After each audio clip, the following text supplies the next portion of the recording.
Hello everyone, welcome to Deep honours world, welcome to another new blog. তো আগের ব্লগে share করেছি আমরা মায়াপুরে এসেছি। মায়াপুরে এসে দেখো আমরা হোটেলে উঠে পড়েছি। সবাই অলরেডি ঘরে চলে গেছে, ভীষণ ক্লান্ত। সকাল 6টায় বেরিয়েছে, অলরেডি এখন 12টা বাজে, ভীষণ খিদে পেয়েছে। তো সবাই তাড়াতাড়ি করে আমরা রেডি হব, রেডি হয়ে বেরোবো খেতে যাব মায়াপুরে ইস্কনের ভবনের ভিতরেই। তো চলো যাওয়া যাক। তো আমরা দেখো এই যে সবাই বেরিয়ে পড়েছি। আমার মেয়ে তো যাচ্ছে ওর দাদুর হাত ধরে, মানে দাদুরকে ভীষণ ভয় পায়, আমি জানি না কেন, কী রিজনে, বাট ভীষণ ভয় পায় ও। কিন্তু আজকে বাইরে এসে দাদুর সাথে ভীষণ ভাব হয়েছে, দাদুর সাথে হেঁটে হেঁটে যাচ্ছে। তো আমরা সবাই মিলে রেডি হয়ে যাচ্ছি খেতে বলতে নামহট্ট ভবনে আমরা খাবো দুপুরের খাবারটা। আমাদের এক পরিচিত যারা আগে থেকেই মায়াপুরে ছিল, তারাই আমাদের জন্য নামহট্ট ভবনের টিকিট কেটে রেখেছে। সকালবেলাতেই টিকিট দেওয়া হয়, তো ওদেরকে আমরা ফোন করে বলেছিলাম, এই যে সেই ভাই দুটো, এরাই টিকিট কেটে রেখেছিল আমাদের, 50 টাকা করে টিকিট। তো ওরা নিজেরাই যখন নিজেদেরটা কাটছিল তখন আমাদেরটাও কেটে রেখেছিল। আমরা বলে রেখেছিলাম ওদেরকে আগে থেকে আসবো। তো এই দেখো লাইনে দাঁড়িয়ে পড়েছি, বিশাল বড় লাইন, মানে আমরা তো ভাবতেই পারিনি যে এত বড় লাইন হতে পারে, মানে বাইরে থেকে দেখে তো বোঝাই যাবে না। এই দেখো দূর থেকে আশা করি কিছুটা বুঝতে পারছো। এবার টুইস্ট হচ্ছে, এখানে লাইন তো লাইন, সোজা লাইন না, লাইনটা ঠিক জিগজ্যাগ ভাবে ভেতরে ঢোকে। আমার মনে হয় এটা প্রথমে তো ভীষণ বিরক্ত লাগছিল, কারণ একে ভীষণ খিদে পেয়ে গেছিলো, আর তার মধ্যে এই লাইন, মানে লাইন যেন শেষই হচ্ছিল না, আমরা যেন ঘরে গিয়ে পৌঁছাচ্ছিলামই না। তো এই জিগজ্যাগ করে ঘুরতে মানে বেশ মজাও লাগছিল লাস্টের দিকে। হেঁটেই চলেছি করতে লাস্টে গিয়ে তখন আমরা দেখতে পেলাম যে হ্যাঁ সবাই হাত ধুচ্ছে, মানে তখন যেন জানে একটু জল এলো যে হ্যাঁ এবার হয়তো আমরা কিছু খেতে পাবো, মানে ভীষণ খিদে পেয়ে গেছিলো।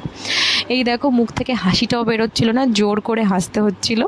তো এই যে সেই হাত ধোয়ার জায়গা, ঘরে ঢোকার ঠিক আগেই এখানে কল রয়েছে, পরিষ্কার পরিচ্ছন্ন, বেশ জায়গাটা পরিষ্কার পরিচ্ছন্ন, সবাই বেসিনে হাত ধুয়ে পরিষ্কার হয়ে, এবং হ্যাঁ জুতো তো আগেই বাইরে খুলে যেতে।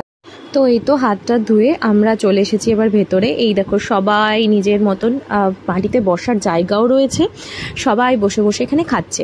আচ্ছা, এখানে খাবারটা কিন্তু ওই ঠিক আমাদের যেরকম বুফে সিস্টেম হয় ওই টাইপেরই সবাইকে খাবার দেওয়া হবে, সবাইকে নিজে থালা নিয়ে গিয়ে খাবারটা নিয়ে নিতে হবে, এরকম বসার জায়গায় খাবার দেওয়া হচ্ছে, ওইখানে সবাই খাবার দিচ্ছে। আর এই যে এইভাবে লাইন করে পাতাও দেওয়া হচ্ছে, লাইন নিয়ে নিতে হচ্ছে, আর পাতা নিয়ে গিয়ে খাবারটা নিয়ে গিয়ে বসে খেতে হবে। তো মানে ভীষণ ভালো লাগছিল। আমি প্রথমবার মায়াপুরে এসেছিলাম, মায়াপুরে কোনোদিন আসিনি। প্রতিটা ভবনেই এখানে এরকম সুন্দর খাওয়া দাওয়ার ব্যবস্থা রয়েছে। এক একটা ভবনের এক এক রকমের চার্জেস রয়েছে, সেভাবে টিকিট আগে থেকে কালেক্ট করে লাইনে দাঁড়িয়ে গেলেই ব্যাস সুন্দর ভাবে ভোগটা খাওয়া যায়। তো আমরা প্রথমবার এসেছিলাম, আমরা ঠিকঠাক বুঝতে পারছিলাম না, তো যাই হোক এবারটা সবটা জেনে গেলাম।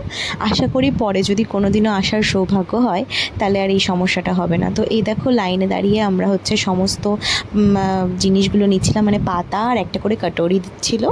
তো আমরা এখানে অনেক রকমের খাবার দিয়েছি, কিন্তু 50 টাকায় ভাত, ডাল, 2 রকমের সবজি, পায়েস, এবং পরবর্তীতেও তোমার যদি মানে আরও দরকার পড়ে তাহলে পায়েস পাতে সবটাই তুমি দ্বিতীয়বার করে আবার পাবে, মানে পেট ভরে খাবার পাবে।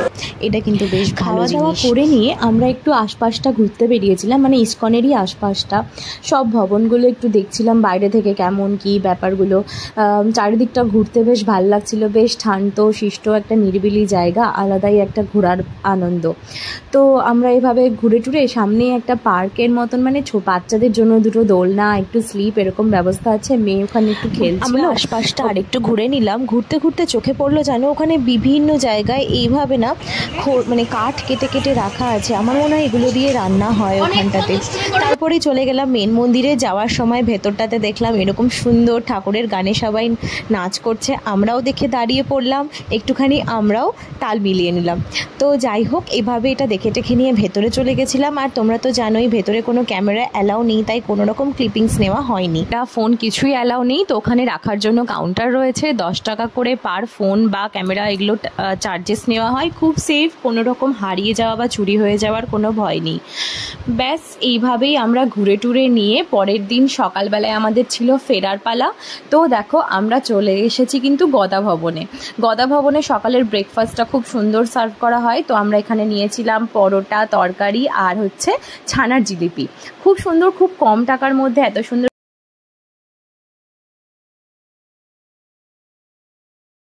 আর এই দেখো আমার মেয়ে তো খোলা জায়গা পেলেই নিজের মতন লাফিয়ে বেড়ায়, নিজের মতো খেলে।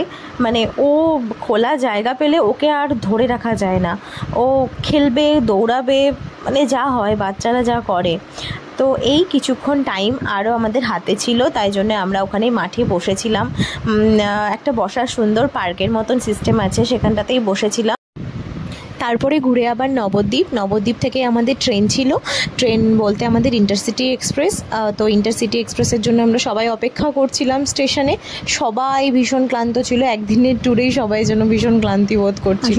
আসলে মানুষ আর ছোট বাচ্চা থাকলে যা হয়, আমার মেয়ে তো ট্রেনে উঠিয়ে দেখো ঘুমিয়ে পড়েছিল। তো চলো টাটা, দেখা হচ্ছে নেক্সট কোনো একটা ব্লগে। ততক্ষণের জন্য সবাই ভালো থেকে সুস্থ থেকো। আর হ্যাঁ, ভালো লাগলে কিন্তু কমেন্ট করে জানিও কেমন লাগলো ভিডিওটা। আর সাবস্ক্রাইব না করা থাকলে অবশ্যই সাবস্ক্রাইব করে দিও। চলো টাটা।